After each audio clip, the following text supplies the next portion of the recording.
Austraeoh by Imploding Colon, read by Deathlight, Chapter 173, Sanctuary. The tunnel stretched out for hundreds of meters, but Rainbow Dash could hardly register the lengthy walk it took to descend through it. She was focused on helping the survivors carry Swirls' bleeding body down into the depths of hiding. Every moment she had to spare a thought to the passage of time. It was spent remembering Stu's screams. Hers skipped a beat each time she thought of the image of the burning stallion.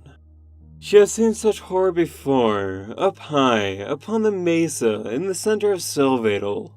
But this most recent tragedy impacted her all the more. Stu had been a living, breathing soul in her presence for the better part of 36 hours. Now, he was just as dead as the ashen lengths above her. Rainbow had thought her soul had hardened to the concept of death at this point. But she realized she was wrong.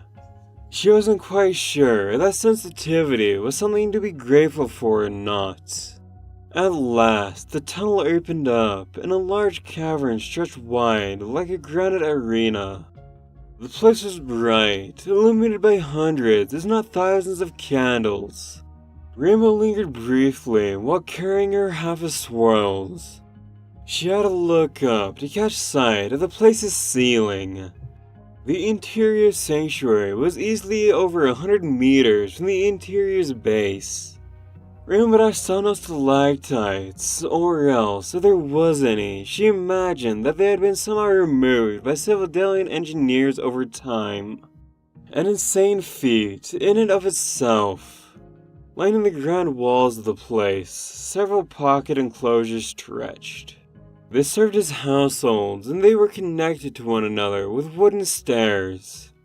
Canvas curtains parted as hundreds of ponies, young and old, peered out to see the return of Sam Rose and his party. Or, at least, what remained of them. As Rainbow and the group leveled out, they saw a thick cluster of ponies arriving in droves from torchlit marketplaces and meeting centers. Various equines in thick canvas armor shone the sustained signs of mining and rock carving. Elders in ritualistic velvet robes stood in the distance. A few shouting voices ringing across the large chamber. Ponies in white with red leg bands rushed up in time to examine Swirls as she was laid down. Samra spoke to them, explaining the nature of her wounds. As he did so, two clusters of ponies shuffled swiftly through the massed crowd. One of them immediately knelt around Swirls, worriedly implying about her condition and holding her hooves as the medics did their job. Rainbow Dash determined that they must have been Swirls' family. As the medics started bandaging her wounds, they gave smiles of reassurance to the old and young ponies nuzzling Swirls. The members of Swirls' family held her close as she cried quietly in their embrace. Another family lingered, craning their necks to overlook the treatment of Swirls.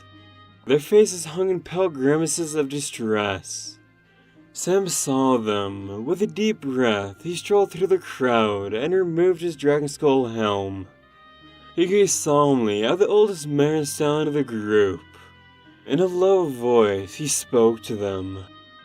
Rainbow watched as the color was drained completely from their eyes. The mare's face caved in, and she collapsed into her husband's weight, sobbing in agony. The stallion shed tears and nuzzled her closely, as the younger ponies mourned in quiet little shudders. The sound of their wailing voices was almost worse than what Rainbow Dash remembered hearing up above. She looked to her side and caught the sight of Emberspeak's copper form, retreating into a nearby alcove. Blinking, Rainbow Dash gazed around and realized that no ponies were gathering around her. Nervous, overwhelmed by the solemn sights and sounds of Sanctuary already, she trotted briskly after the mare.